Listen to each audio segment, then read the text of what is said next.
1862. Kiriji War, that took its name from the booming motor sounds of European arms, festered for so long because the Industrial Revolution in Europe provoked high standards of slaves. The 16-year Civil War also caused the emergence of new powerful kingdoms like Ibadan and the rise of powerful personalities like Oluyole, Ogunmola, Koromi, Latosha, Shodeke, Fabumi, and Ogedengbe. One of the fallouts of Kiriji War was the birth of creative political and leadership structure in Yoruba land that was a blend of federalism and autocratic monarchical system. Western Spring Television identifies Kiriji War as a watershed event.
Can you imagine the feeling when you get your news as the break with facts and clarity?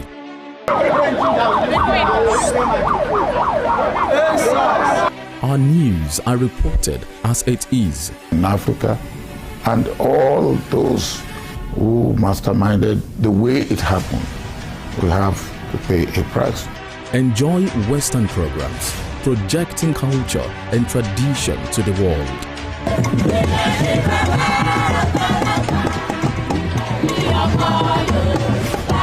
Brought to you as the break and recapped every hour for your update.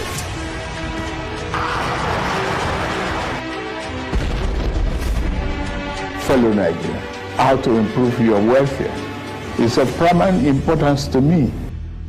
Produced and brought to you in a unique way never before seen.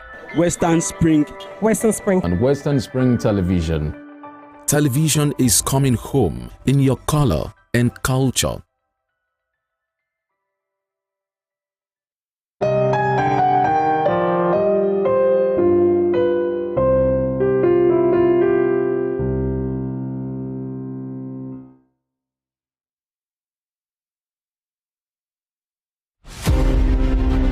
The Korean War of 1950 to 1953 pitched North and South Korea against each other in response to intrigues by nations beyond their border with different interests from those canvassed by the two brother nations. The Korean War had all the nuances of an external conflict induced by powers that were interested in subjugating North and South Korea. Japan had leveraged on its military power to annex Korea in 1900 and imposed a military union that did not sit well with the citizens. Japan not only lost its war of conquest against Korea, all its powers were obliterated by the effect of the World War II. The end of World War II got Korea divided into two nations along 38th parallel lines by the instrumentality of the United States of America and the Union of Soviet Socialist Republic. The Korean War lapsed into a Cold War when it stopped the prying eyes of external forces into the internal affairs of a nation now divided along its north and southern territories. Western Spring Television identifies the Korean War as a major event in history. Arrested, affected, sound, found. What do we see? What do we say? Flowing from a spring. A fact A to Z. Check and confirm. Eva is pounding current events. Traveling down from the business gist to the globally arising happenings, to the sports news, to the bittersweet infos. Guided transmission. Even diffusion. Vast and fast. Detailed facts are fled. Within seconds, nuggets of words that flew across borders are fired. Stories short and long, wrapped in bundles of words, broken and dissected as it is, except misheard. This is the news as it is.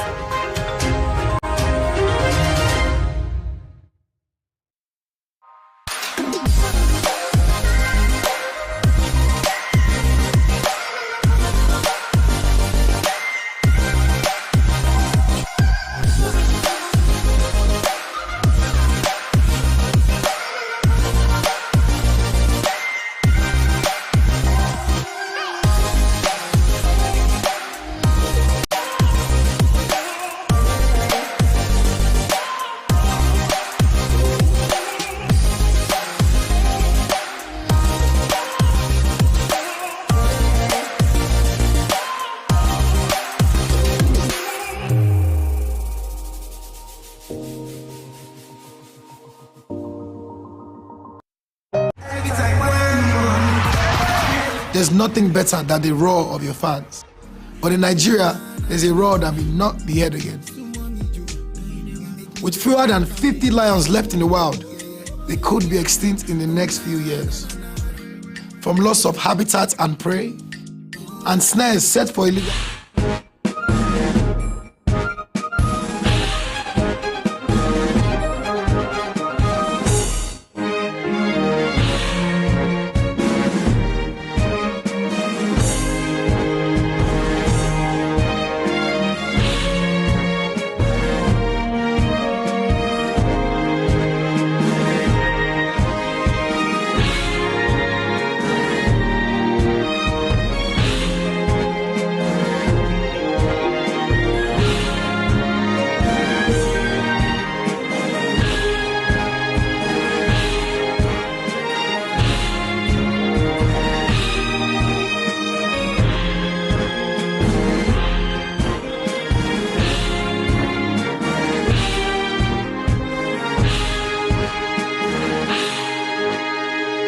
Western Spring Television, ours it is.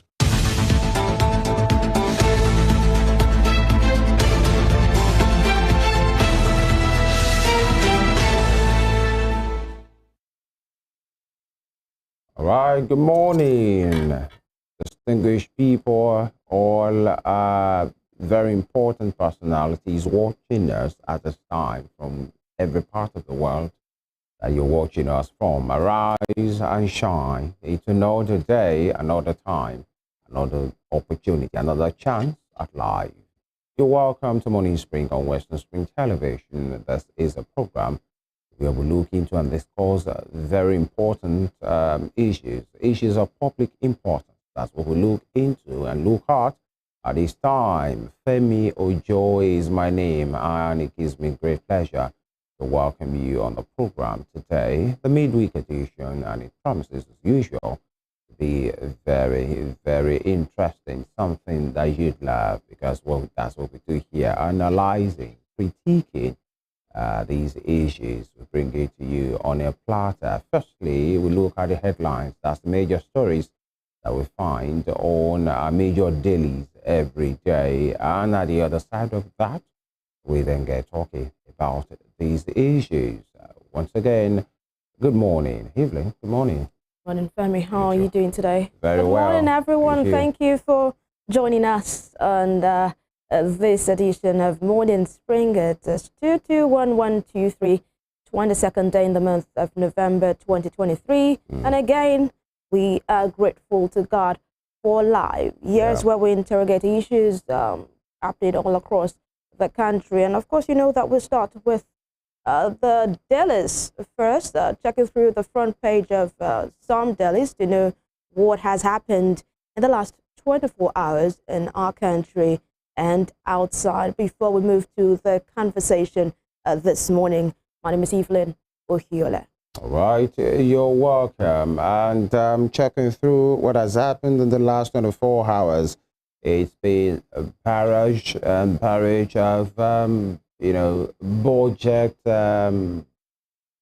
performance across the state, from the north to the south, and how many persons now, medium, coming out with some of those things found out from, of course, public documents that maybe they care to go into and see what is obtainable. From Oshun here, a couple of things, a couple of eyebrows raised about public budget performance attributed to the office of the governor. Some, usual way of saying it here, some few millions and billions like that, in which many persons are wondering at this time, how has these things been doing? The quarter 3 is gone, this is quarter 4 of the year. And so many persons are challenging the government to come up with explanation to some of these issues that are raised, and the state government yesterday, I think through the Commissioner for Information, spoke to that, responded to that as well. If time, of course, we'll get time to peruse that, and many other states, Abia State, Lagos State as well. Sir. Yeah, Mr. Doherty raised it triggers the conversation, we should say, because at the weekend, many persons are wondering. By the way, yesterday, the Lagos State government came out with its own response to that, and some of those things called billions, like there was an issue of the 2 billion matter for the rechargeable lamp, and says just over 2 million. It's a mistake, according to what the Lagos State government we get said. to hear some of these things, and then we'll be joined by someone from a credible organization who works with these things and lay credence to how these things is really performing, because people's issues are, you can't be telling us, we keep saying that, and we are at the risk of sounding like broken records. You can't be telling us to cope with the austerity, to manage things will get better. These are what you see when the pain is much. Over time, you get to enjoy yourself, and it looks like nothing has changed in the lifestyle of the leaders. These are the concerns of the people. Exactly. And for some of this budget performance, you see the revenue lower than the expenditure. Then you wonder what sort of management is that, if what you earn used to deficit is lower than what you spend. And at the end of the day, you borrow money to fund or to fuel your expenses. It doesn't really make common sense, because we are always told that it's not bad to borrow. Countries all over the world borrow.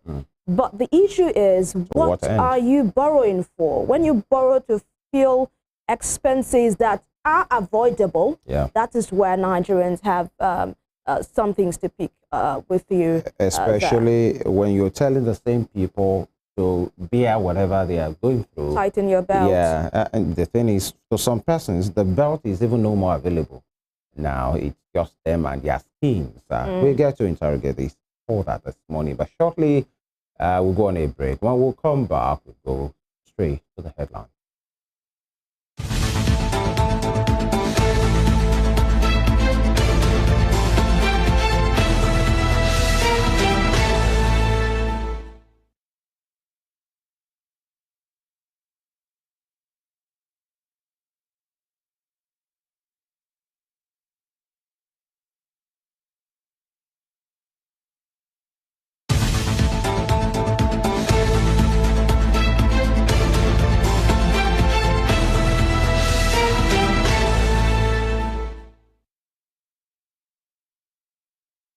All right, you're welcome back. We head straight to the headlines right now.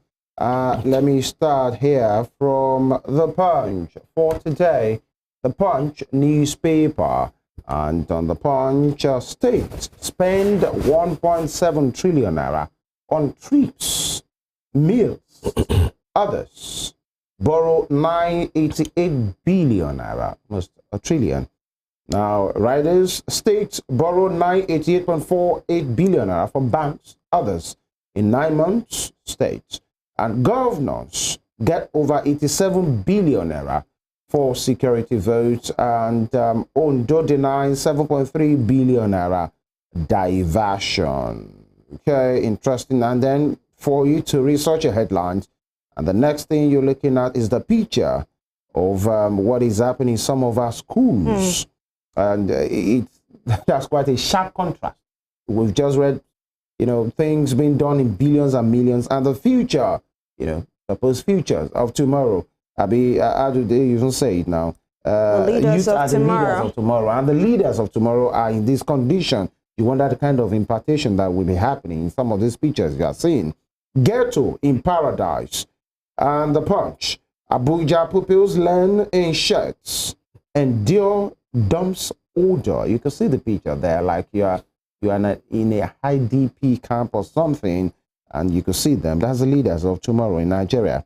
$35 billion needed to execute concrete road project Umai, and vandal to die by hanging. Accomplice back 16 years. Sanwo-Olu denies fraud. Assembly orders probe. Interesting one there. Federal government revokes 1,633 mining licenses. Vows to sanitize sector. And the picture of Zeli Alake is there, the minister in charge of the solid minerals.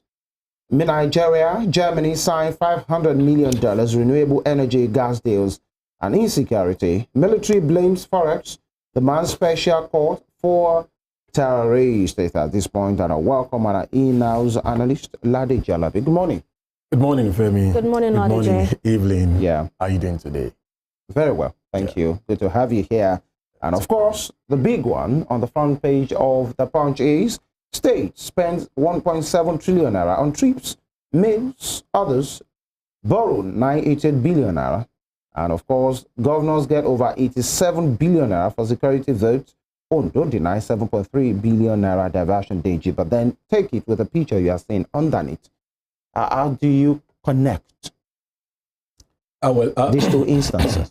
First of all, Femi, let me start from this, that it's a good thing that people are shifting their attention from the central government now. They're looking at, you know, the states, because a lot of attention has been given to the federal government, and we fail to look at the atrocities perpetrated by this government in state. Imagine someone spending close to $1 billion naira for meals. I ask the question, are you guys eating bread from heaven? Is it not this same Nigeria where you encourage people to eat locally made bread? Is it not the same Nigeria where you encourage people to eat locally grown rice? And we have all these, you know, funds. And let me quickly say this, that I do not believe whatever the Commissioner of Information Lagos State said on Arise TV yesterday. He's not saying the truth. Go check the data they released yesterday and compare to what function Doherty released. Those data were edited 3 hours after Doherty released his own. And he got it from the same Lagos State. And you know, many times when political office holder comes to TV and radio station, they want to politicize things. So Doherty can come and head the procurement. Is that what we are saying? You guys are spending our money, 7.4 million on perfume. Is there a dead body inside the office of the governor? See, it is just high time Nigerians focus on all this. And you just showed us the picture of students in our capital, Abuja. Ghetto in paradise.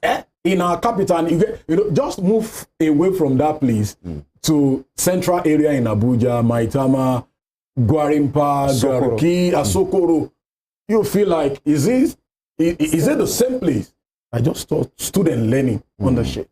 It's at times, I'm trying as much as possible to reduce the rate at which I see Nigerian news, because at every moment it gives you a dick, and it's sad that we are in this situation. But you know the funniest thing? The people are not ready. Because you still have people that will defend this. Well, no, let's leave our governor alone. Let them do whatever they like. You know, and they are enjoying their feelings. You know, looking at the state, the picture here, you can see the pupils clamped up and some sitting on the floor, some sharing a chair and the table. And it still boils down to the willingness of the pupils to learn. Of course, yes. Of course. And their parents to just feel like, you know, this is the only shot you have at life. Just go. Now, Obafemi Awolowo said something. He said, I do not want the children of my drivers to become drivers to my children. I do not want the children of my cook to become cooks to my own children. I want all of them to have a shot at life, give them free education. Now, many of these people that call themselves Aoists, I say it boldly, and I look into the cameras and say that many of them are not worthy to even shine the shoe of this man. Because these are the people that really live their lives for the poor people. All right. What we budget for office of unknown offices is quite more than what we budget for education. Yeah. That's why you see issues like this. Femi, let's take it away from primary schools. You go to a public university, tell me the facilities you enjoy in those schools. Yeah. Interesting ones, by the way. But then this is talking about Abuja. We have hundreds and thousands of schools like this that you could, the only reason why you could refer to them as schools is because the pupils and the students are wearing No, it's uniform. because of the signpost. Or the uniform they are wearing. Uniform. Some even don't have signposts. That's so that will be the front page of the Punch. What's it? All right, we move straight to Nigerian Tribune. Let's look at the front page. What do we have here? Insecurity. Service chiefs blame judiciary for freeing suspects. A couple of riders there expose how warders collude with Boko Haram suspects. Express concern over activities of Simon Ekpa in Southeast. Call for special court to prosecute insurgents. And I inherited a battered police force, says IGP. That's on page 13. And more headlines coming through. PDP lost LG poll in Ogun because I rejected plots to bribe police. INEC, says former President Obasanjo. Nigeria targets $10 billion ship charter market as Oyetola meets marine and blue economy stakeholders. Reps approve $73.96 as oil benchmark for 2024 fiscal year. More details of that story is on page 2. Going to Lagos. Lagos government didn't finance Sanwo-Olu's legal battle, says commissioner. And of course, we have that picture of the 2021 winner of the essay competition, the national essay competition, there with flagged by officials of flagged by officials of a bank, UBA there, and FG revokes 1,633 mining titles, warns illegal miners. NNPC unable to pump oil from Warri to Benin in 22 years, says Kieri. Let us move over to the top most part of Nigerian Tribune front page this morning. Nigeria, Germany signs $500 million pact for renewable energy gas exports. Why I approved Naira redesign, says Buhari, and says Nigerians hold leadership hostage. Minority leadership sits Senate in rowdy session as LP kicks. I'll just love Ladeji to speak on the main headline, the major headline here on Nigerian Tribune, talking about insecurity. And that particular statement credited to the Inspector General of Police, Egbetoko, saying, I inherited a battered police force. Just weeks ago, we had the NSA, Nuhu Ribadu, say we inherited a bankrupt country. And we have the Inspector General of Police saying, I inherited a battered police force. And someone may be asking, is this not the same police head that said he wants to roar like a lion and is there to fix things? Is he now lamenting? Well, talk is cheap, did you say? You know, you want to impress your employers when you first get there. But when you see that, I jokingly do say this most times, that for every one of us, you know, when we're preparing our CVs, we put ability to work under pressure. And multitask. You know, but when the pressure comes, a little pressure at work, you'll be like, I didn't sign up for this. You know, you begin to hear words like, I'm a fragile person. You know, but for Egbe to concede, in Nigeria, we need to stop the blame game. All right. Apparently, anybody coming to do anything in Nigeria, you know you are coming for a serious job. But we know things are not the way it's supposed to be. So all these, I met a battered police, I met this, I met that, is out of, for me, I don't How give. about if that's the truth? It's just saying the state of what it meant. Femi, Not it is really the truth. shifting blames. It is the truth. Because every now and then, the police PPRO, the national PPRO now, Muiwa Dejobi, always say that, bail is free. If you go to police station, you should not give them any money to. Yeah. But you and I know, may we not have a case with them. You and I know that if you get to any of the divisions, you pay. Yeah. And they will tell you, go and bring. In fact, I remember the former IG said no police officer had the right to check your phone into private property. But even few days after that, we've seen videos of police, brutalizing people because they didn't allow them to check their phone. So I'm only saying every Nigerian knows there is a serious issue in the police force. Now, Egbetokun has said he is coming in to roar like a lion. He's coming in to bring the change we are expecting. So you should stop this excuse. And also for the people blaming the judiciary, we said it when Buhari started the amnesty for bandits, Boko Haram. It's going to come back and hurt us. And that's what we are seeing. You give amnesty to Boko Haram, but there are people that court have asked you to release. You keep on saying no. They have a case with the federal government, but because, How do you react to the call for special courts to prosecute insurgents? Well, maybe because, the number of cases we have in our, conventional courts, a lot of cases are even, it's sad to know that there are cases that have been in the court for more than 4 years and they've not been adjudicated upon. If that would be the way to go to fast track things, why not? Let's do the needful. See, let people face consequences. They do say justice delayed is justice denied. If someone has committed a crime, do the needful. If they are to be sanctioned, let them be sanctioned. The moment you keep them, a governor will come and tell you we are giving pardon to this number of people, and the person that has not gone through the correctional process will go back to the society. We've seen issues of someone that was just released from the prison because he, did some sort of robbery and all, and almost immediately, we've seen it with the issue of rape also. So we need to get serious with our justice system. Yeah. And that's all for Nigerian Tribune. All right. Before we leave that, one very interesting news there.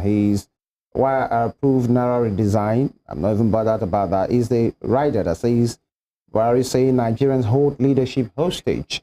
Is that the new name for holding leaders to account? Yeah.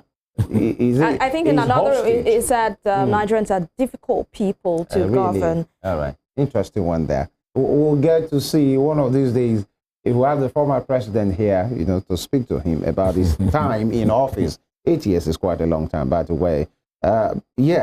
Moving on, Vanguard newspaper. Why insecurity is not going away yet. Service chiefs. Couple of headlines. And warders assisting imprisoned Boko Haram insurgents to operate. I think that's a very, very big aspersion on the institution of the correctional center, and it's something that should not just be allowed to slide. CDS, that's the Chief of Defense Staff, says armed forces underfunded, and at Finnish government protecting Simon Ekpa, alleges Ekpa sabotaging security agencies' effort in Southeast, cost of aviation fuel, introduction of surcharges affecting the Air Force operations. That's from the Air Chief. I met Bata Police Force. Of course, we had that. Lament police personnel grossly inadequate. Insecurity will soon be over. Defense Minister. Security, welfare of people, primary purpose of government. Speaker Abbas. Declare national emergency on kidnappings. Uriwa Orchis, Tinubu. And the picture there is a crowd welcoming the Kano governor. That's Mr. Abba Yusuf there. After the appeal court judgment recently, quite a crowd. Rivers crisis, 2 faction assembly lawmakers hold separate sittings. As governor, FCT officials gave me fake COO. Interesting. Many things there. Brutally frank, Nigeria doomed without restructuring and federalism. That's coming from Paidwin Clark, Adebanjo, Siodu, Anya, Akinyemi, and Utomi, others. Overturning Carlos Samfara, Plateau voter decision in court unacceptable. Credit to former government, Olusegun Obasanjo, former president rather. And Nigeria, Germany signed $500 million renewable gas deals. And Ladeji, why security is not going away? All these interesting riders there. Yeah. But one that stands out for me is warders assisting imprisoned Boko Haram insurgents to operate. And it's coming from the CDS. Well, if there is someone that will have information about securities in Nigeria, then you can trust to some extent whatever comes from our chief of defense staff. Yeah.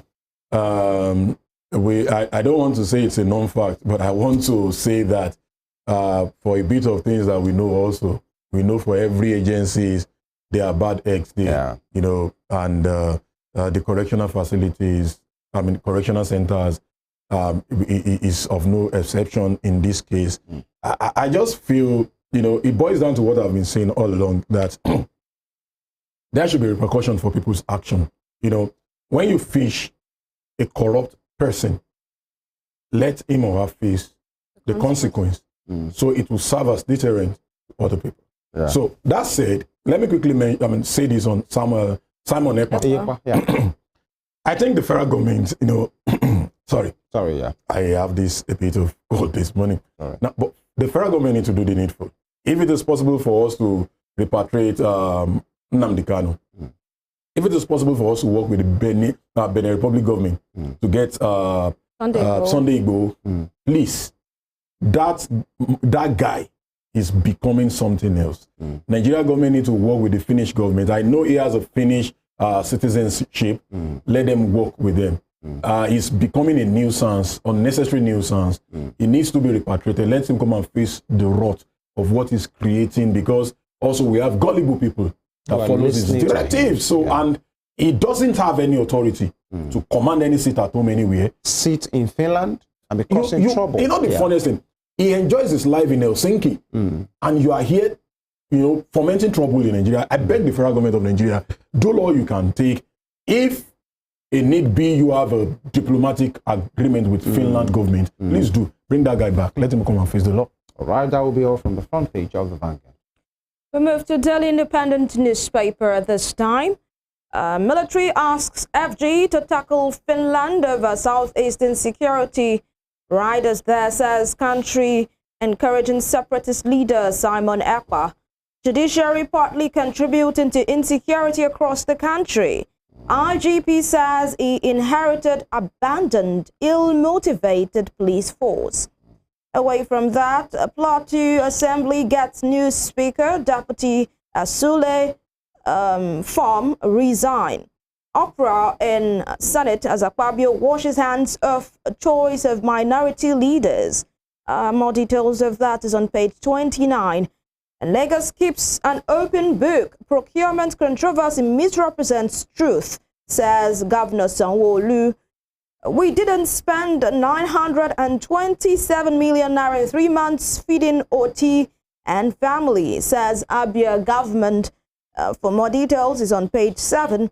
Tinubu will bring boom to creative industry, says Shatima, and apologizes for past administration's neglect of creative economy. In RAD, downstream, NNPCL not able to pump oil from Warri to Benin in 22 years, says Kiari. An upload of results by INEC will be made compulsory. Senate speak. And to ensure election petitions are conducted before swearing in. Rivers lawmakers loyal to Fubara, Wike hold separate plenaries. Court orders assembly factions to suspend further sit-ins. And lastly, from here, after revokes 1,633 mining titles, reads Riot Act to illegal miners. Ladeji, upload of results by INEC will be made compulsory, and also to ensure election petitions are conducted before swearing in. Senate assuring Nigerians, do you think it's just cheap talk or you feel it's something that they can make to happen? Well, I think we signed an electoral act 2022, which also, mandated INEC to upload results. Now, let me start from the good one. If we can get it done, about, having all the judicial, whatever, litigations completed before swearing in, perfect. If we can get that done, we've solved a bit of our problem. However, the issue of INEC uploading results. We've seen court said, INEC can say that and they can come back to say and that's because it's not a law. It's not constitutional. It's not constitutional. But right now the Senate saying that they will make it constitutional. What did become a law. What the Electoral Act that was signed in 2022.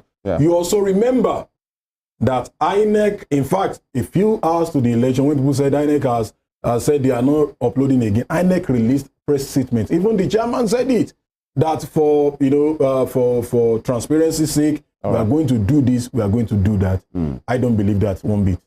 It's still a cheap talk. But the issue of we are going to work, making the cases in the courts, before. Well, if you can do that, it will be a good way for us to go. Of course, because those are constitutional matters. By the way, once it's in the law, then we expect and that's why they are there. They are to represent the interest of the people. And the people are saying, we want this to work. We want the uploading of results to become law so that INEC will not have anywhere to hide and say we can use it. We can use it's our discretion. All right, Ladi Jalabi, thank you. It's always a pleasure to be here. Take care of yourself as well. All right, we'll do that. Thank you. And this is where we put the brakes on this segment. When we'll come back, we look at budget performance, in different states, matters arising on some of these issues, many frownings on how the executives are running their state and in the manner in which they run it as well. We'll be joined by a very critical stakeholder. You stay with us.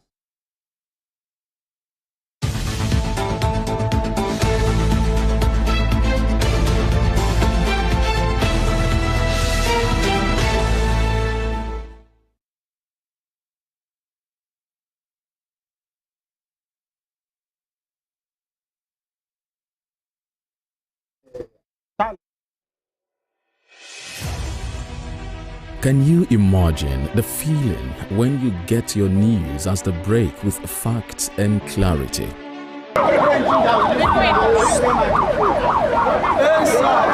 Our news are reported as it is. In Africa, and all those who masterminded the way it happened will have to pay a price. Enjoy Western programs, projecting culture and tradition to the world.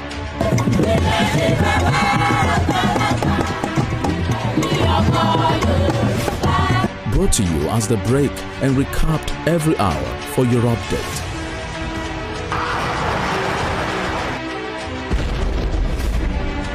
Fellow Nigeria, how to improve your welfare is of paramount importance to me. Produced and brought to you in a unique way never before seen. Western Spring. And Western Spring Television. Television is coming home in your color and culture.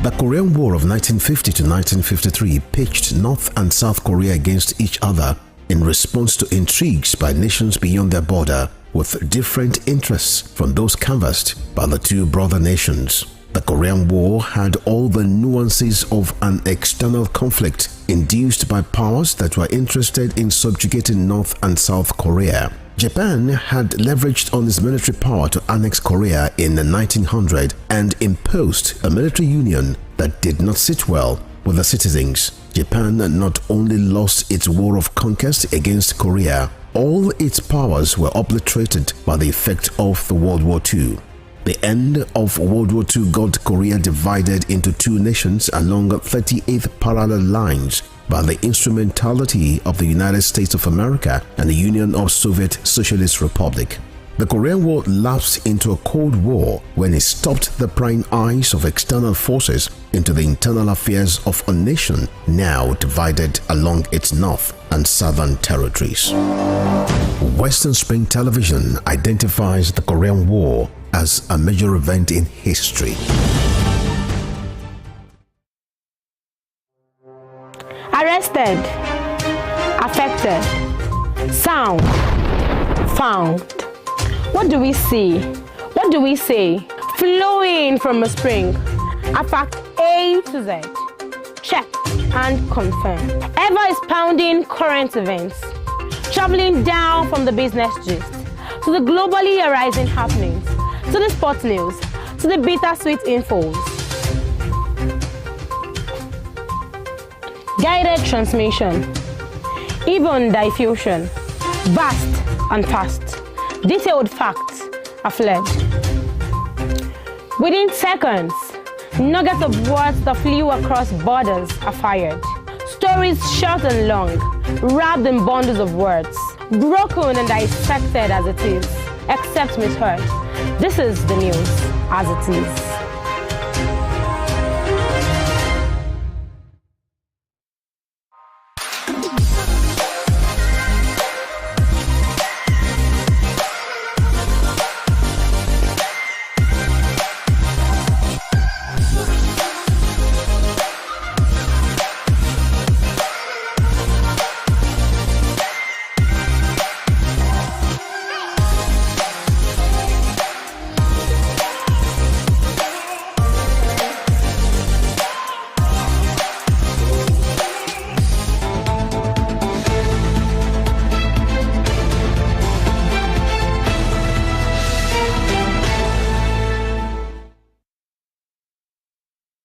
You're welcome back, and now is the time for us to converse on it about budget performance. The last few days, almost a week now, starting from last weekend, many persons have been, the public space, rather, the social media space, have been inundated with series of discoveries, so to speak, about how the executives are running their states in different states. Started with Lagos, by the way, when Mr. Duarte, a former gubernatorial aspirant, raised an eyebrow about what he found out in the procurement procedure and some of the things that he later released to be his findings about the Lagos state government from funny, if I may use the word. Quite interesting amount of money that's been spent on some items, notably, and chief among it, the office of the chief of staff in the state, that was seen to be having the purchase of a Jeep, bulletproof Lexus, to the tune of excess of 400 million naira, office of the chief of staff, although we wouldn't know if actually it's for the chief of staff or it was gotten by his office for his principal, the governor, excess of 7 million naira for a replacement of fragrance at the office of the same governor, that's the governor of Lagos State, distribution of chickens, among many other things as well, and some money tied to some ambiguous items that really couldn't be defined. And it started with Lagos, and just a few days ago, it's asked to do some newspaper medium come up with that of Osun State and raised eyebrows as well, Abia State, many states of the Federation. So this morning, we'll be speaking with the head of research and policy advisory at BudgIT Nigeria, Mr. Usen Iniobong, to take us through what is really happening, what is the essence of really holding government accountable, and talking about budget performance. When the governor goes to the House of Assembly to have his budget passed, the one for his state, how do we follow? Where do we raise the eyebrow? What is the importance of citizens' participation in how their states are run? And that's what gives rise to these conversations today. So we take as many states as possible in this discussion. Once again, we are joined by the head of research and Policy Advisory at BudgIT Nigeria, Mr. Usen Iniobong. Good morning. Yeah, good morning. Thanks for having me. How is Shogbo this morning? Shogbo is fine, thank you. And thank you for joining us, even though through Zoom. We appreciate it. Yeah, thanks for having me. All right, so quickly, before we take the state one after the other, tell us how important it is for us as a people, as citizens right now, to hold the government accountable, the executive, the legislature, the judiciary. In this stance, the executive, we're talking about budget performance. Is it really in our place? Is this something we have to really be conscious about? And how do we go about it to show us that it's a government-citizens kind of partnership? Yeah. Thanks again for that question. I mean, I'm elated, that public expenditure management is now on the front burner, as it regards national discourse. But I'd like to take it from the point of the philosophy of budgets, right? Why the government draft budgets in the first place. Yeah. I always tell people that aside the constitution that guarantees, certain fundamental rights to citizens, the next most important document that any citizen should pay attention to are the public budgets, because it's in that document that the government will communicate its plans, its policies, its political commitments into how money will be raised and spent.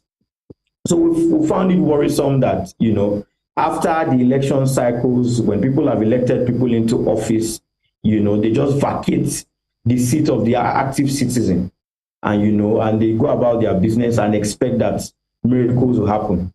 Public choice theorists will tell you that politicians, bureaucrats are just like every other citizen that you would find. They will do things in their own best interest. They will do things to maximize their own interests. Sometimes those interests might align with public interests, but oftentimes they are not. They focus on things that would get them reelected into office. And so what's the main purpose of a budget? You prepare a budget and you allocate resources in such a way that it's fair, it's equitable. You allocate resources, to spur economic growth and development. But what we've realized over time is that if there is no system to track or to monitor how these resources are allocated across board, then you are leaving it to the discretion of persons who you have elected into office to make decisions that would improve your lives and livelihoods. Yeah. And when that is not done properly, that's when you now have this sort of opera. But it shouldn't happen this way.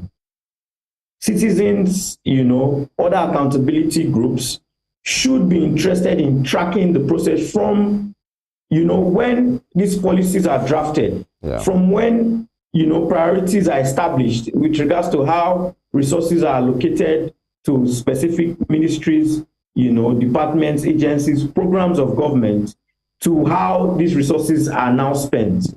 It's sad that it's three quarters into the year or 11 months into the year that we are now looking back to now see how resources have been allocated and spent over the course of 10 to 11 months. And mind you, the year is going to end in the next 5 to 4 weeks.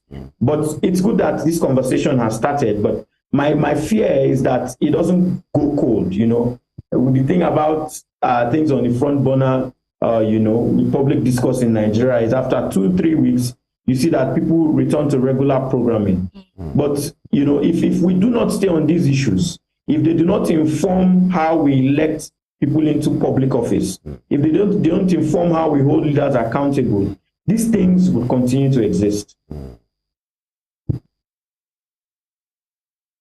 All right, thank you, Mr. Iniobong. Let's just go straight to the budget performance that we have of the different states. Let's start with Osun State. If you have seen a copy of that, I'd like to get your overview reaction to what we have on ground as the budget performance for the third quarter? Okay, yeah. So thank you. So I quickly did a quick scan after I got the invitation to this interview yesterday to see exactly what the Osun State government, had prioritized over the course of, 9 months, as the case may be, up until September, which is the third quarter. And I saw that for the first 9 months of the year, Osun State had spent about 89.6 billion naira, on all its programs, for the year.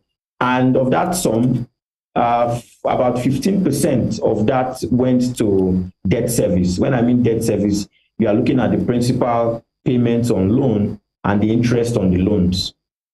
Which goes back to, looking at how government, is financing budget deficits, what it's prioritizing this sort of borrowings on, and the need to prioritize it in specific areas that can stimulate economic growth to be able to pay back, those loans over a period of time.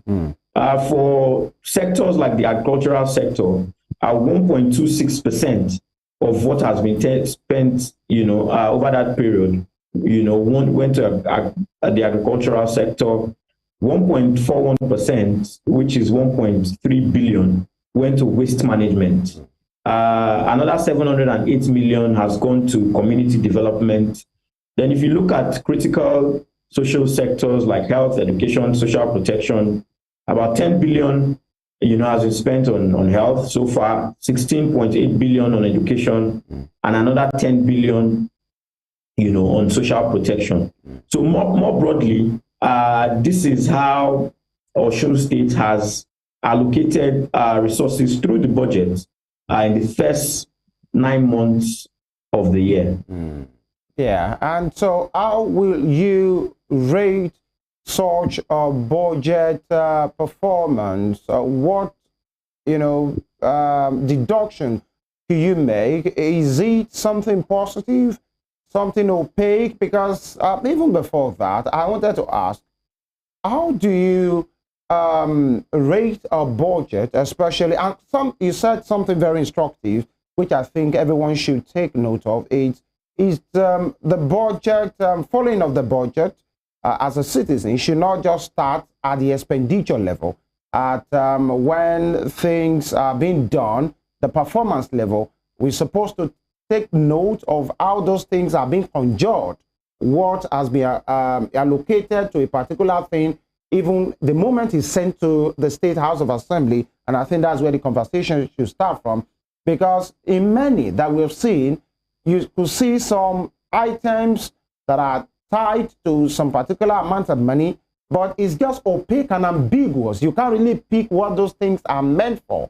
So the moment the citizens come out later to say, how about these things, then you see the people in charge come out to say, okay, it is for this particular purpose or for this particular purpose.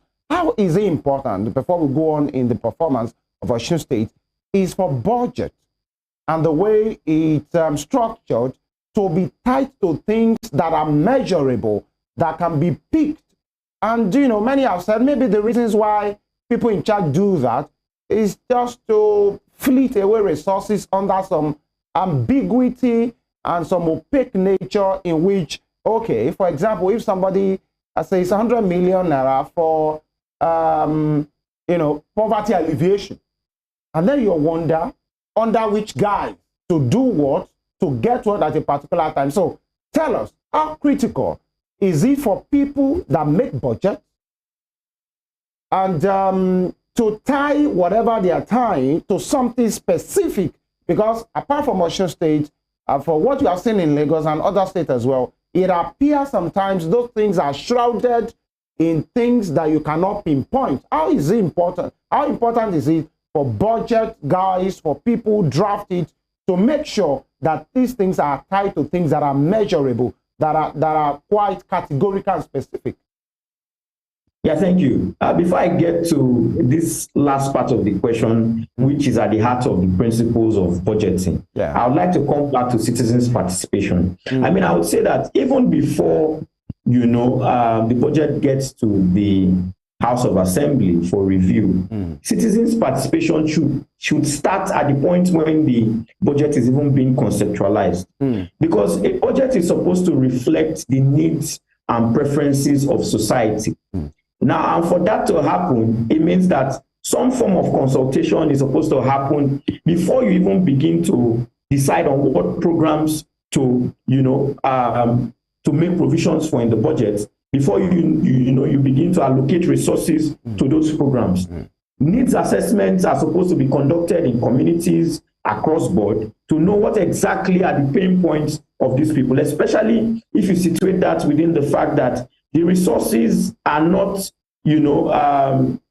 adequate to address all of society's problems. So how do we know the problems, the specific problems, in terms of order of priority to address with the little resources available? And you can only do that when you have consulted with the people whose lives you intend to impact before putting all of these documents together. Now, by the time it gets to the state houses of assembly, they would often call for public hearings. But we see that at that level, it's not as open, it's not as participatory as possible. But if I even come back to the needs assessment, what we've discovered, over time is that, it would seem that citizens also contribute to the kinds of things you would see reflect in the budget. So if you go to a community, for instance, and you ask them, between these three items, what would you like to happen? You have an alien health facility, you have a dilapidated school, right? Or should we share 20,000 naira to each citizen, or each member of that community, for empowerment? You would often realize that citizens of that, or the members of that community, would prefer, getting those handouts as to whether renovating those healthcare centers or renovating those primary schools, as the case may be, in their communities.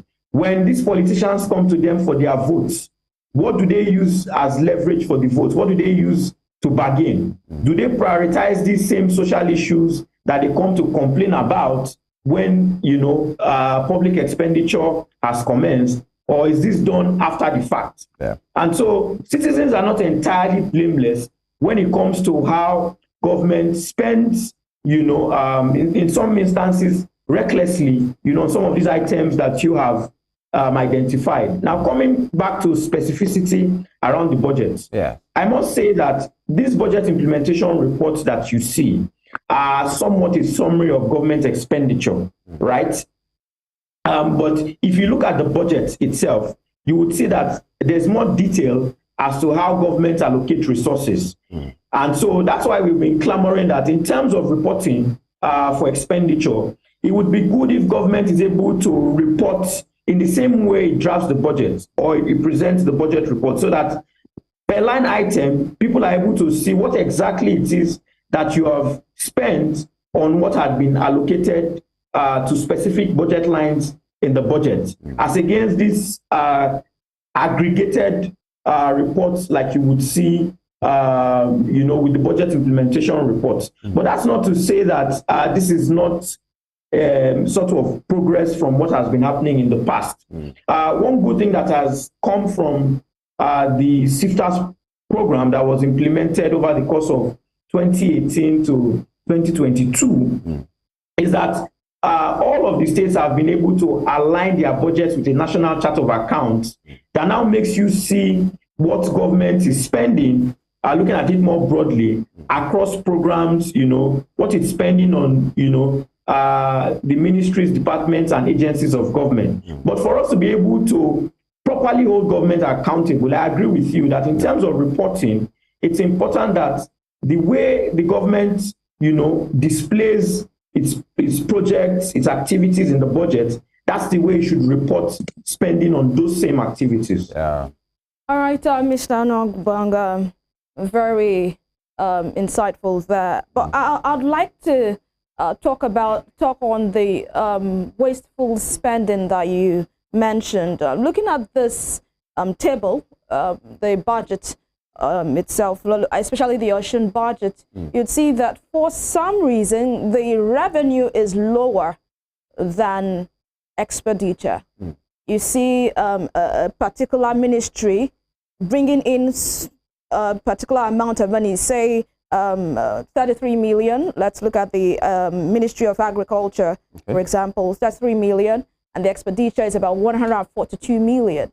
You see the Office of the Governor bringing in 9 million, and the expenditure 6 billion. How do we connect the dots? Like, isn't this wasteful spending? How can they even be bold enough to bring such a thing out? Or is there a way it's accounted for in another place? But I felt that if you are spending some amount of money, then you should be able to also bring in some amount of money. If it's not even the same amount, it should at least something close. Something close. How do you react to this? Yeah, thanks for that question. It's important to state that not all ministries, departments, and agencies of government are revenue-generating agencies. Some are established to deliver public goods and services. Okay. And I'll pick education, for instance. So you do not expect that, I mean, the Secondary Education Board, right, or UBEC would raise revenues, you know, because I mean, for a state that has a policy around free education, you don't expect primary school or you don't expect students at that basic level to pay fees because the state has said it's a policy of states to provide free education. If you look at the Ministry of Works, for instance, also because we don't toll our roads, you also don't expect that the Ministry of Works would raise revenue from constructing roads. Because it's free, it's a free public good, right? So it's not all organs or instruments of government that has been established to raise revenues. That must be clear, right? Some are established for the main purpose of delivering services, public goods and services to the people. If the government office that you raise, for instance, and the government office, is basically for running government, right? Or the governor's office is basically for running government. You don't expect that office to raise revenues. Some other revenues, like the Internal Revenue Service, right? Maybe like the Ministry of Lands, that would often, take certain types of fees and levies and all of that, have been established to raise revenues, and that should reflect, in their statements of accounts, as the case may be. But for certain social sector related MDAs, if you look at things like the Ministry of MDAs, like the Ministry of Women Affairs, Ministry of Education, Ministry of Health, all of these, generally are not set up to generate revenue on behalf of government, right? They are just made to improve standard of education, improve standard of healthcare, deliver social protection to the vulnerable members of society. So I think it's important that it's clearly established. But that's not to say that some revenue generating MDAs of government are not performing below par. And that's why we've been at the forefront of specific reforms, right, to ensure that all that should make its way into government coffers does make its way. But there are certain things that would have to be in place for that to happen. If you look at things like the Treasury Single Account that ensures that all of government's revenues is swept into a single account for government to have, proper visibility on its revenues, as they come in. These are things that you would expect that our government would fully implement. If you look at, the digitalization of tax collection or tax administration, as the case may be, in this day and age, there shouldn't be cash transactions. As you know, that cash transactions anywhere in the world, whether it's the US, whether it's the UK, whether it's China or anywhere, would usually be prone to corruption. So it's important that states migrate from the system where you give out these sort of activities for tax collection to middlemen, right? Kaduna has been able to find a way to ensure that everything that is due government is collected and domiciled in one account, and there's no middleman that collects cash on behalf of government, as the case may be. So for you to be able to maximize, collection, as the case may be, it's important that there's that introduction of technology to limit human interactions, so that all that is due government is able to come into the coffers, and then government can use this to implement, programs, and projects across board. All right, so let's look at this. The office of the governor is set to gulp whooping 6 billion naira in just 3 months, and over 2 billion naira spent on refreshment and meals and welfare packages for its officials. We have 456 million naira was used for refreshment and meals, 400 million naira for publicity and advertisements. At this, Nigerians have raised an eyebrow on this particular matter. What are you feeding with billions of naira? Although the government has reacted to it, saying the office of the governor doesn't necessarily mean the governor only and his family only. It reaches out to some ministries that are under the governor's office. But I'll need your own view on that. So, I'm looking at the reports again, and it doesn't seem to be consistent with those claims made, in the public domain. Now, it's also important to understand how, these reports are prepared. Now, there are 3 levels of reporting. You would look at it, the expenditure by administrative function. So that to show you exactly what each ministry, department, agency of government has been allocated and what those MDs have spent. If you look at the expenditure by economic classification, that tells you what all of the MDAs put together have spent on, certain types of, whether you call them goods or services, as the case may be. And the last one is by function, if you are looking at it aggregately, what each sector spends. But the question you raise falls under the expenditure by economic classification. And so the area that looks at refreshment and meals, that's looking at what the entire government, all the ministries, agencies, departments of government has spent on refreshment and meals, over the course of the last 9 months. But if you look at the last 3 months, like you have alluded to, it's saying that 456 million has been spent on refreshment and meals by, the Osun State government. Now, what would often result in this is whenever government, hosts functions, whenever these sort of things happens, whatever comes under refreshment and meals are things that would often come under this. And that's why we have been at the forefront of the need to reduce the cost of governance so that you create a fiscal space for these kinds of,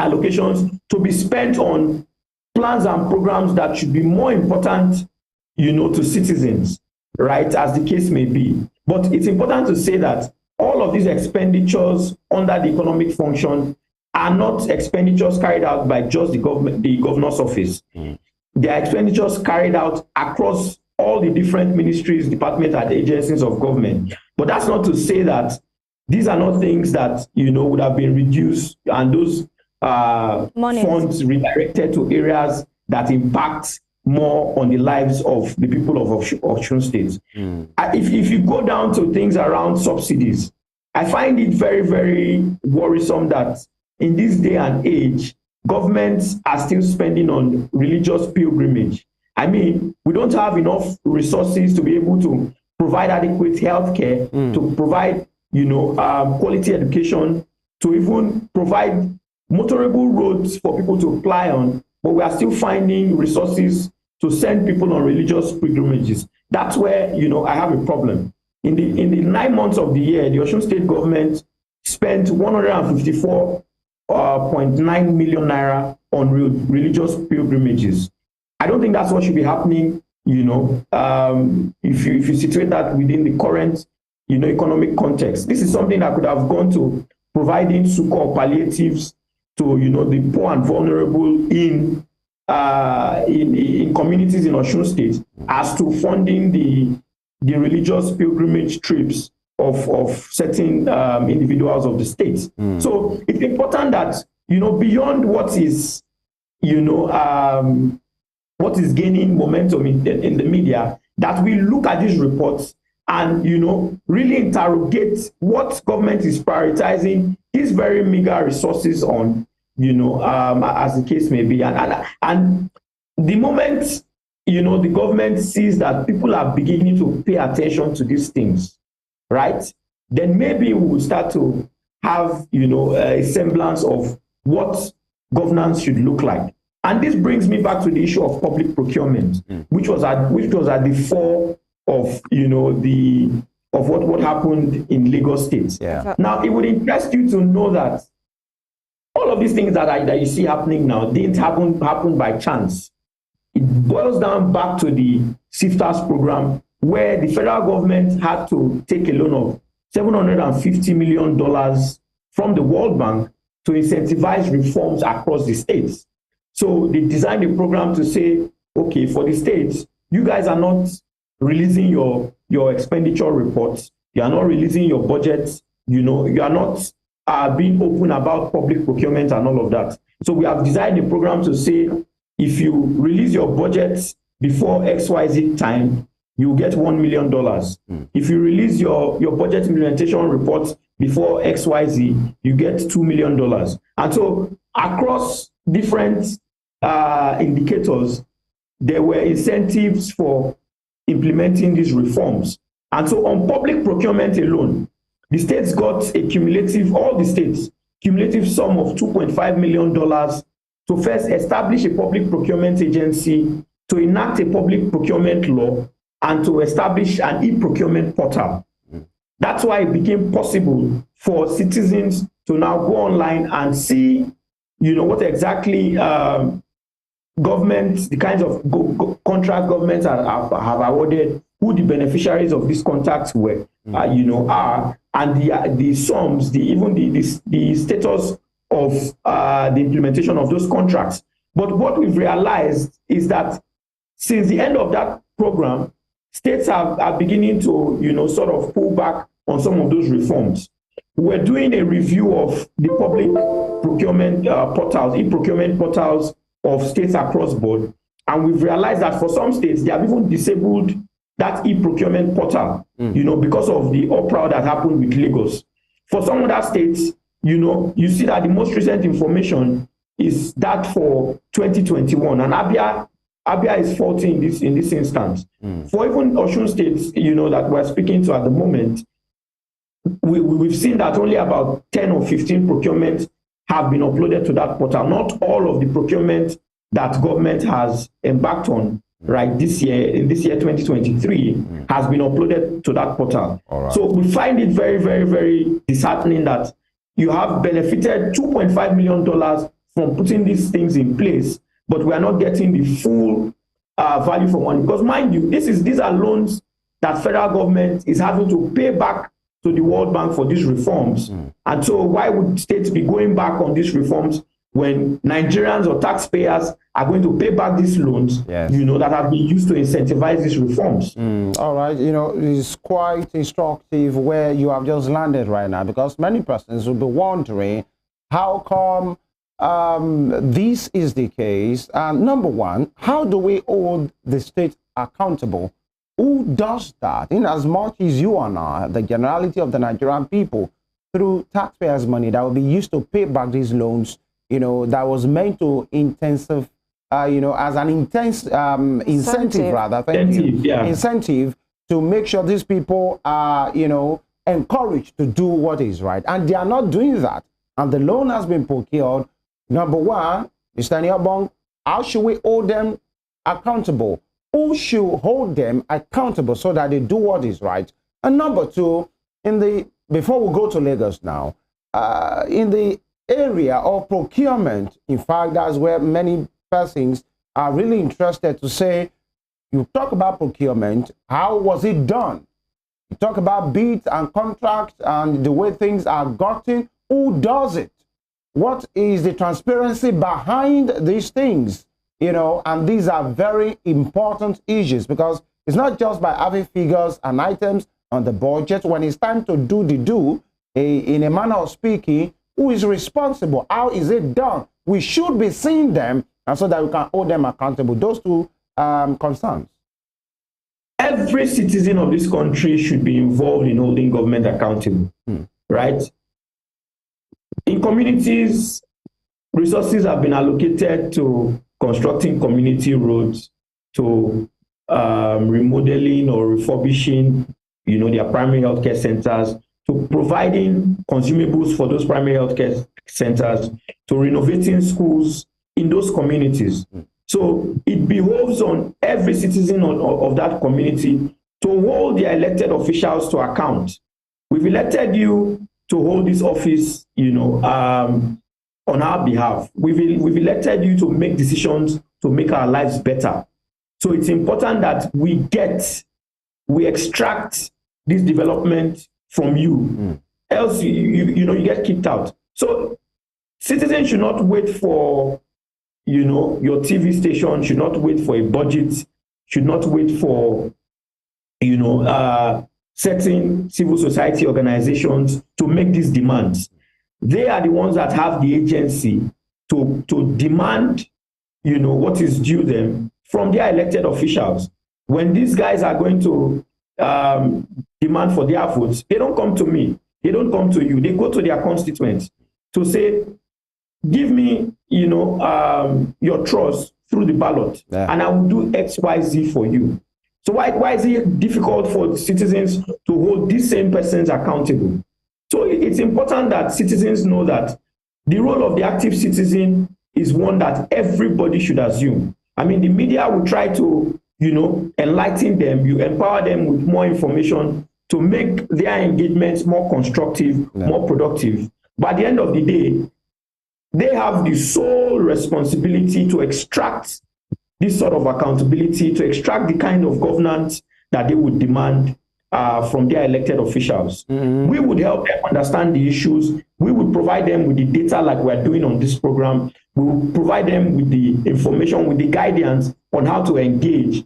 But the role of ultimately engaging rests or lies with citizens. And until they begin to engage, until they begin to use this as leverages for votes, until they begin to, hold their leaders accountable, not much change would happen. Talking about procurement as well, in which is quite interesting that you have just said that due to what happened in Lagos, the discovery is being made that some state government has even disabled their procurement pages. Doesn't that sound or look like a red flag if that is what is happening?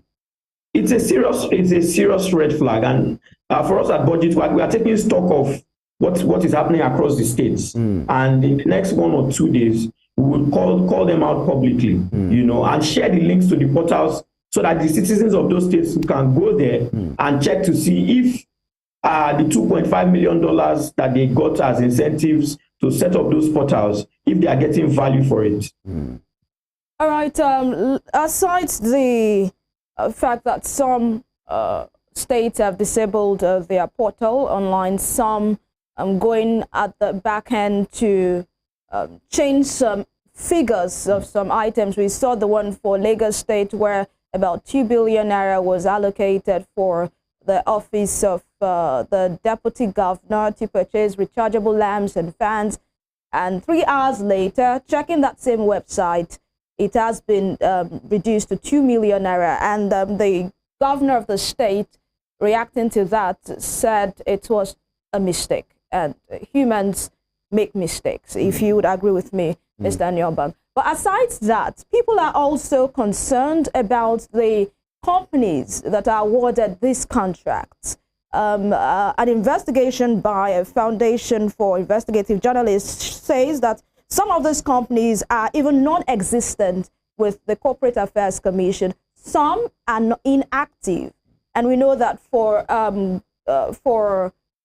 government to give out contract to any company, it must be active on the Corporate Affairs Commission. What does this say, for us as a people and also for the government in charge of this procurement? I mean, this just points to the weak audit regime that we have, right? Anywhere in the world, even in the private sector, you know, they will tell you that they fear auditors.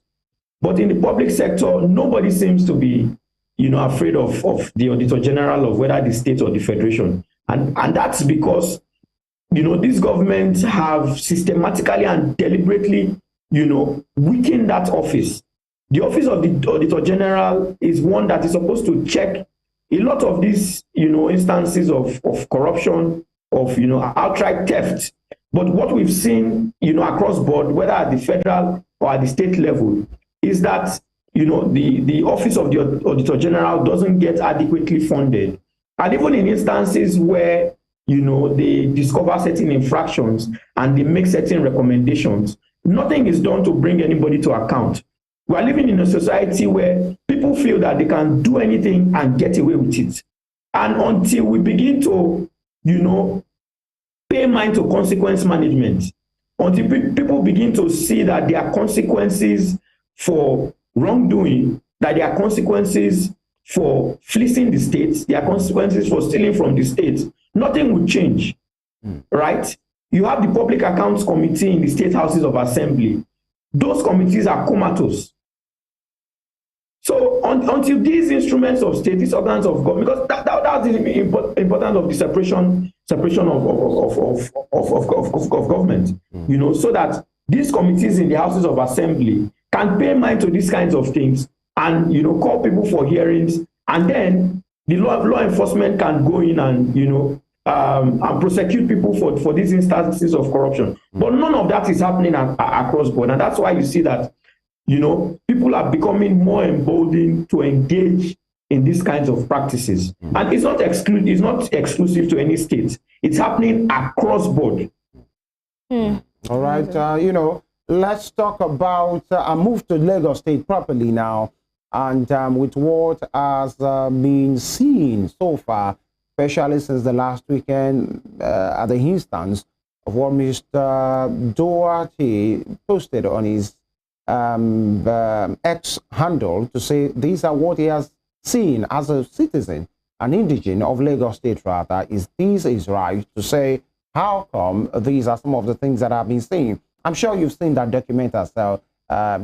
So what do you make of the situation as far as budget performance and procurement so far is concerned in Lagos State? I mean, some of the responses, and I mean, the Lagos State had responded, I think, yesterday, and I saw some of the responses, and it made me sad. You know, how can you justify the purchase of a bulletproof Land Cruiser or whatever, you know, for the, you know, in the pool of the office of the chief of staff, and you and what you put there as a justification for that is that is in tandem with the economic realities.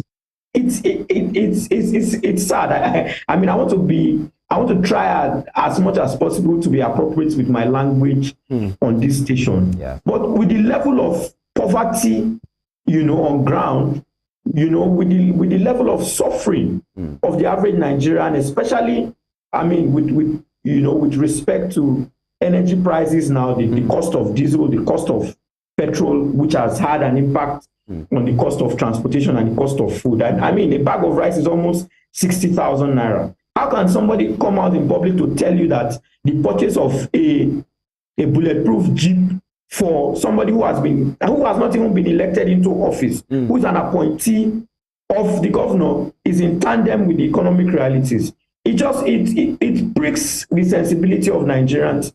You know, you push them to the wall and you tell them to go to hell. That's the language I see from that response. I want to try, you know, and be as appropriate as possible. But it's disheartening that people who have been elected into office, you know, make these sort of decisions, and, you know, they don't take, you know, into account the sufferings of people and, you know, what people are going through, you know, during these very, very difficult and hard times. I mean, you listen to the members of the National Assembly the other day. They justified the reason for purchasing those cars, you know, as the state of the roads in Nigeria. So you have not been able to rehabilitate the roads, and what you now do is to buy cars that will make driving on the road a better experience for you. Then what happens to the average Nigerian who put you in office to improve their lives?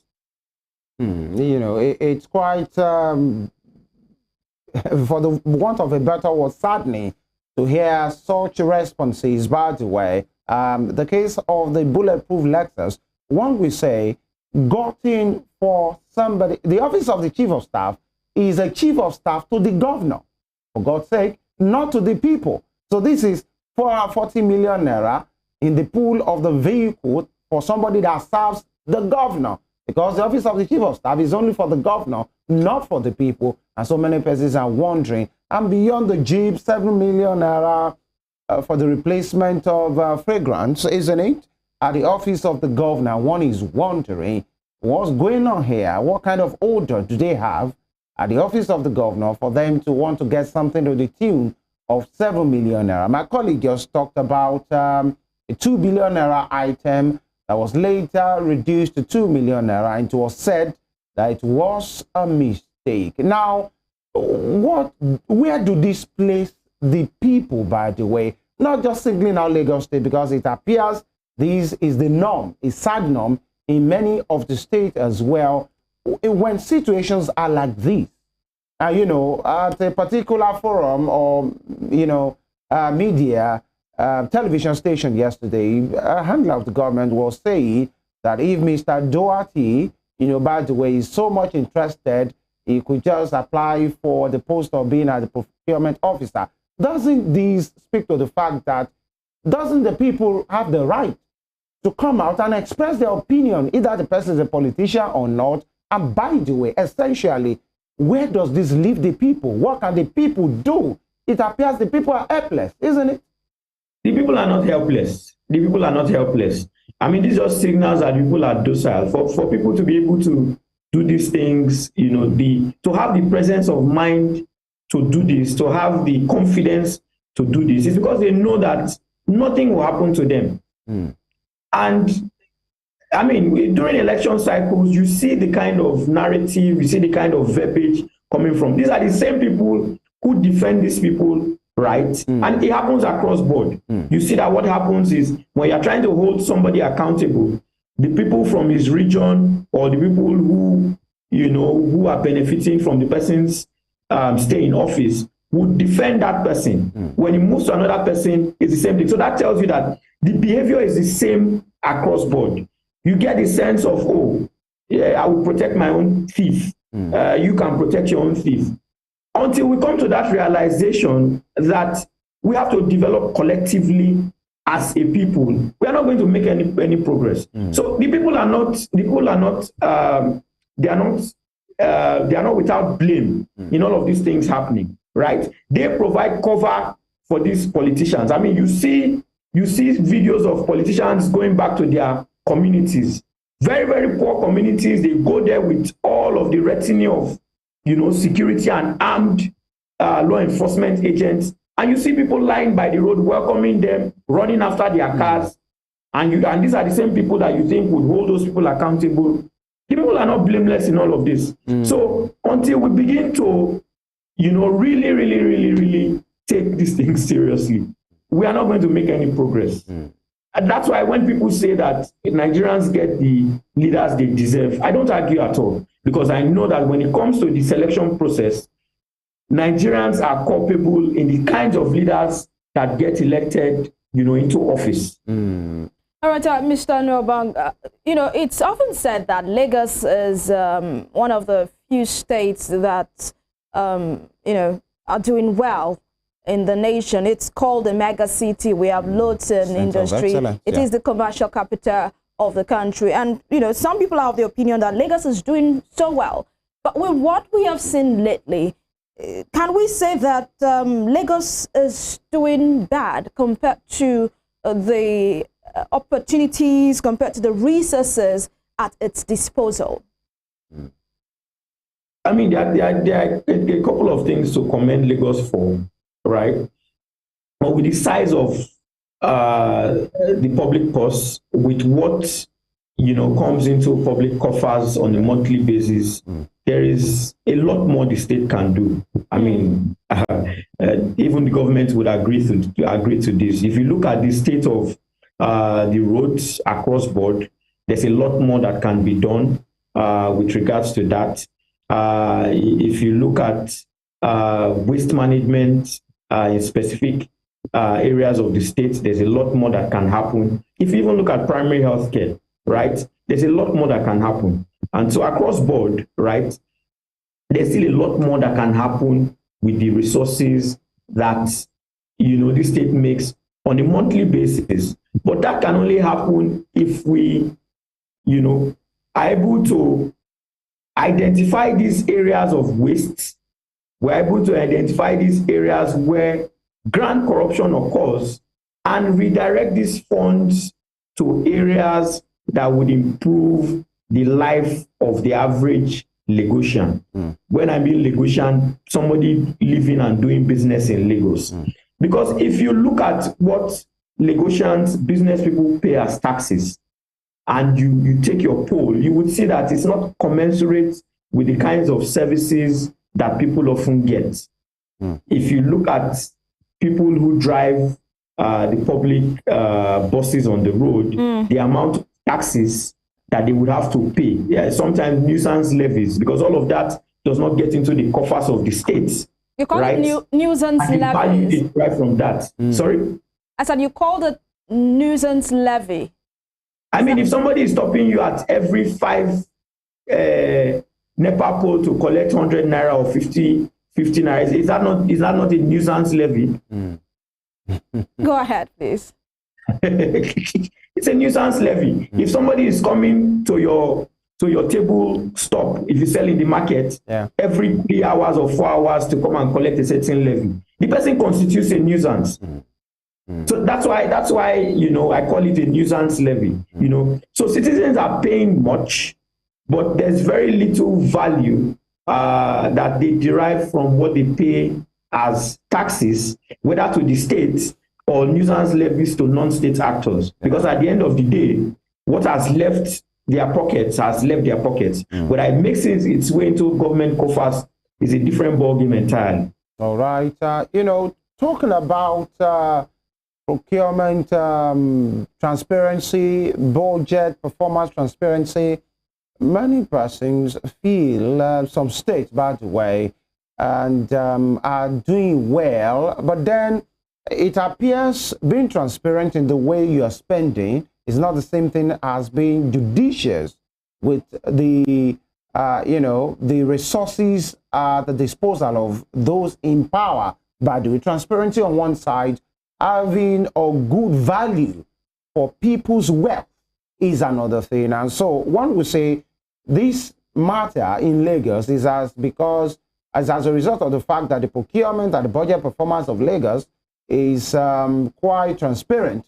That's why these things are being seen. So they feel there should be a kudos given to Lagos, given to Lagos for that particular actions of theirs, in which you have said yourself now that many state governments are disabling that particular portal, especially as far as procurement is concerned in Lagos State, in their states rather. That on one hand, and secondly, the man at the heart of this who raised this concern that has generated this so much discussion, Mr. Doherty, I think responding to the response of the handlers of the people in power in Lagos, said that that supply, and I think I wish our producers can have these put up, the provision of supply items, rechargeable fans, rechargeable lights, and fridge in the office of the deputy governor. In fact, he released another document in which he pointed that it was office of the deputy governor, and it was 2,017,840,000.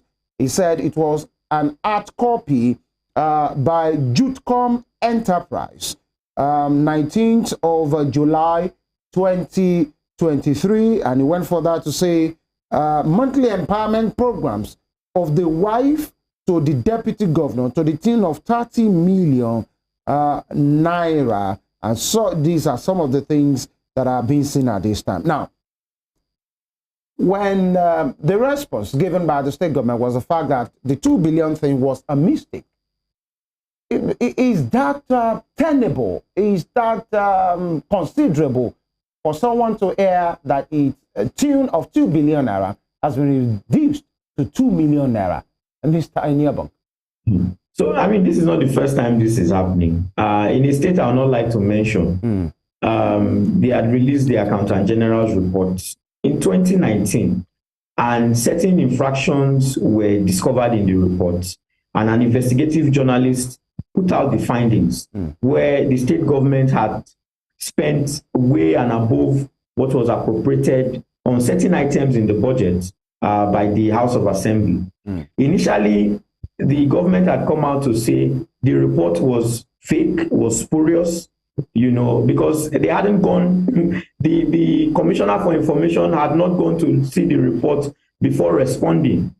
Now, so they called for a press conference to come and debunk those reports, only for them to come with a brand new report in the press conference, at that press conference, to say that, oh, there was a mistake, there was a, what did they call it? A coding error that led to, you know, reporting the sums in excess of what was actually spent, and then shaved off all that was in excess. Now, if you had a very strong Auditor General's office, right, it would not be easy for you to just move these sums around, because at the end of the day, the books will need to balance out. So by the time you compare what left government's account into the contractor's account, that's what will tell you exactly what was spent.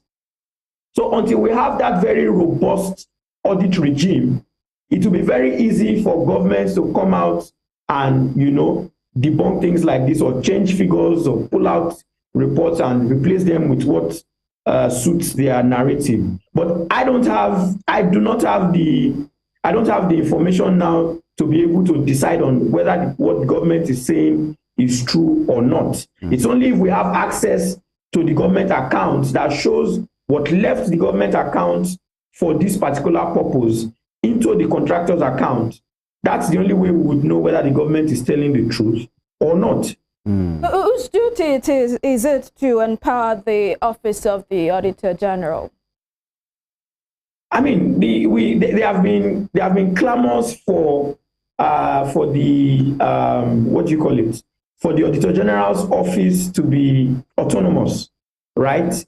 For it to have its funding directly from the budget as a first line charge, so that the Auditor General doesn't feel indebted to the governor, for instance. So if the government is paying your salary, when I mean the government, I mean the executive is paying your salary. If he has the power to hire and fire you, you know, at will, that limits your ability to perform in that office.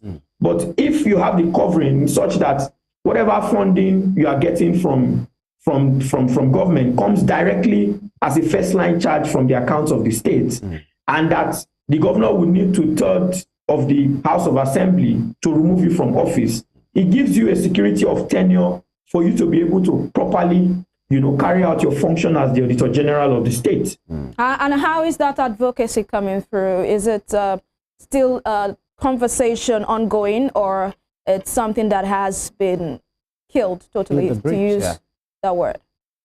I mean, the conversation is still ongoing. Some states have, and I mean, this was still, you know, an offshoot of the SIFTAS program, because they were incentivized to also do that, to make the Office of the State Auditor General and the local government Auditor Generals, you know, autonomous. Thus, they granted them operational and financial autonomy, but that has not been implemented by the states. So the laws were passed, but we've not seen the implementation on the ground, so that these Auditor Generals can become empowered to really hold the executive accountable for these resources that they spend on behalf of citizens of the state. You know, there are some of these instances in which we have seen, I think, part of it in Osun State and in Lagos and in so many states, in which I've seen in the budget, one will see allocation of a particular amount of money for political purposes,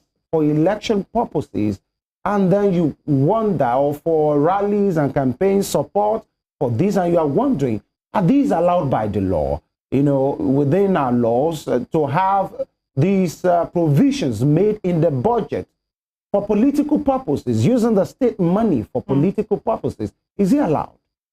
It's illegal. It's illegal. And then this has been seen over time, and you see that they try to explain it away. There is a particular one here, still speaking about Lagos, about 30 million naira monthly empowerment program of the wife of the deputy governor. So, I mean, this boils, down to still some of the constitutional issues that we have raised, not only, with Lagos State, but also it happened with the supplementary budget, also by, the federal government, where 1.5 billion was allocated to the purchase of vehicles for the First Lady. The Constitution does not recognize the office of the First Lady, right? Neither does it recognize the office of the wife of the deputy governor. So I don't know why both the states and the federal government would allocate resources in the budget to address issues or areas that the Constitution does not allow them to do. And so it begs to, or it brings to question what exactly it is that, the parliament, in this case, the state houses of assembly or the National Assembly at the federal level, are doing to really enforce, or uphold the Constitution or certain laws that have been established in the hallowed chambers of their parliament. For this constitutional democracy to work, every organ of government must work. They must do their jobs.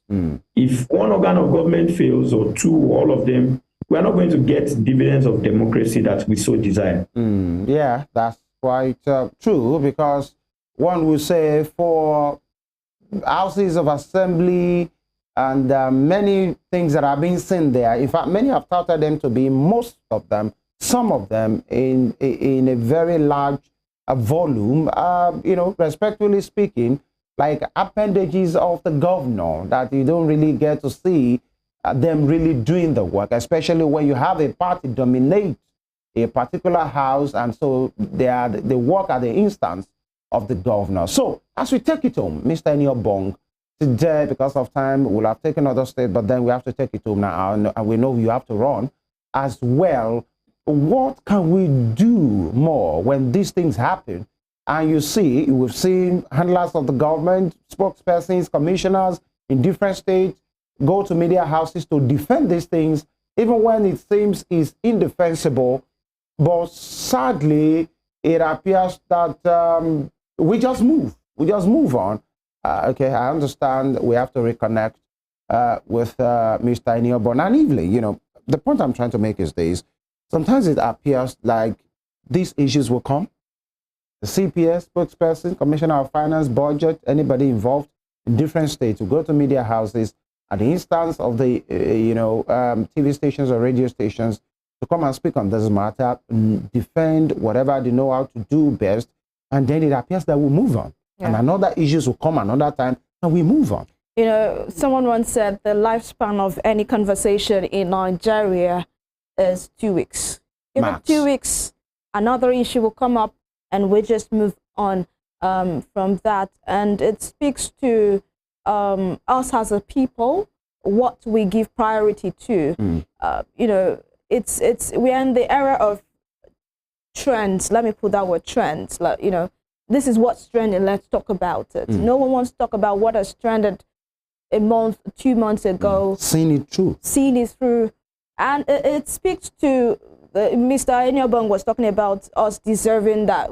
Sometimes he believes when people say Nigerians deserve the kind of leadership they have, he doesn't argue with it, because that is who we are as a people. I think from now on, the media, the people, the CSOs, we should talk more, speak, about issues, especially issues in governance. Yeah. It's very, very, very important we speak to these issues. Very pertinent we'll speak to these issues, because if we are able to cut cost of governance and direct these monies to things that truly matter, then we can start talking about growth and development in our society. But then we'll be talking about cutting cost of governance for years.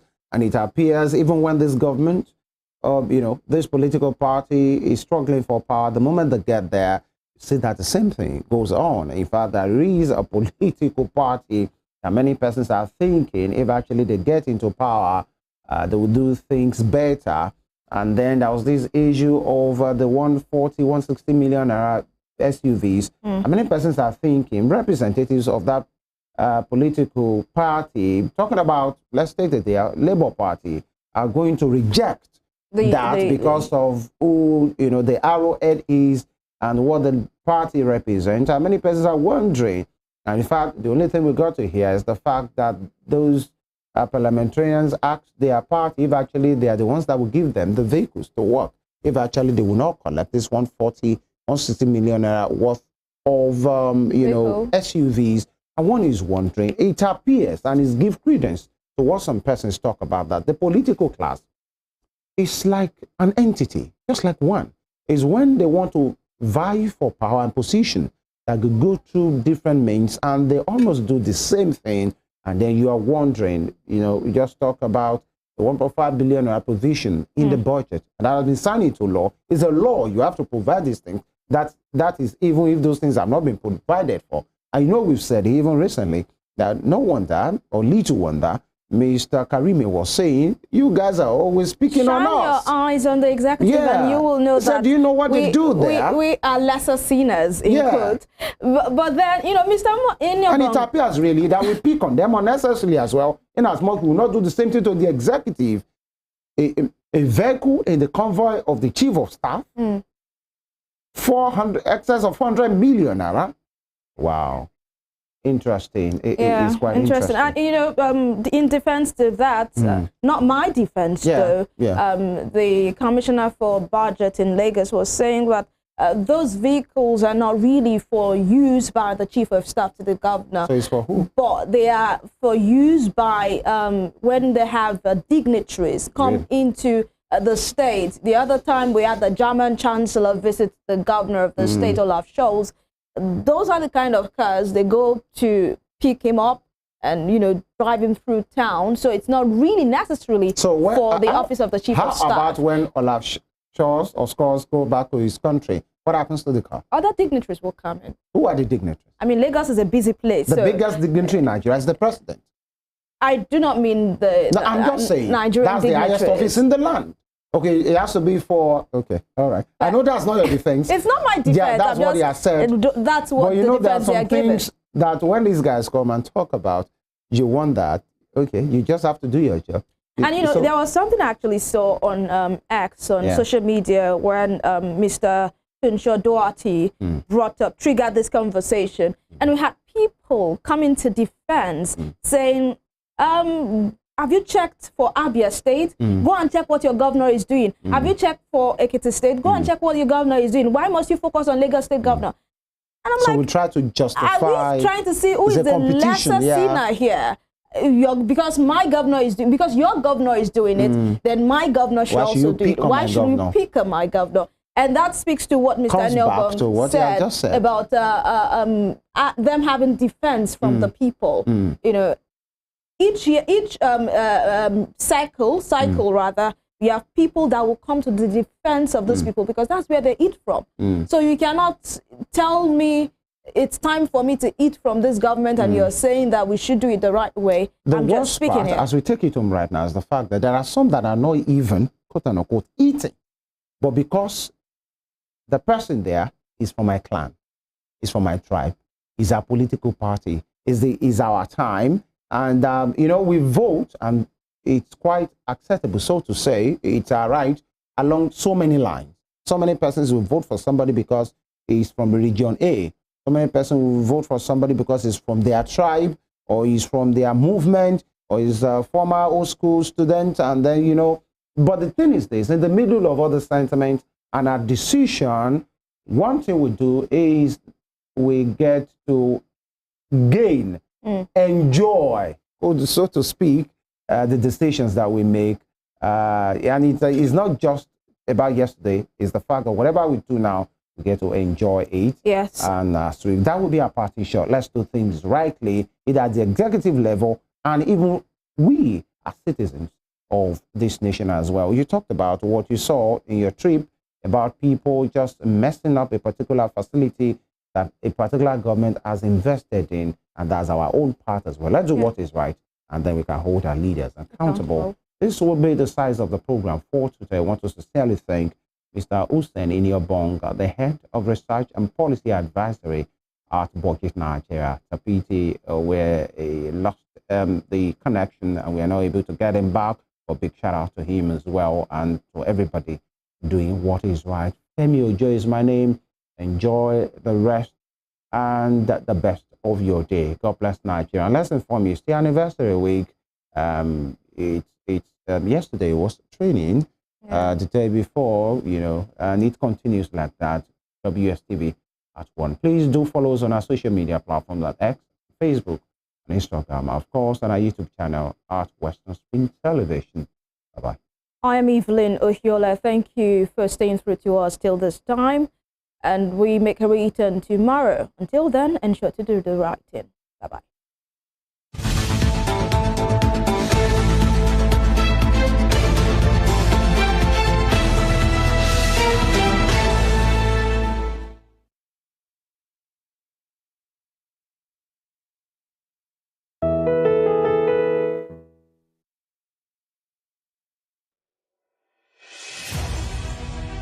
Can you imagine the feeling when you get your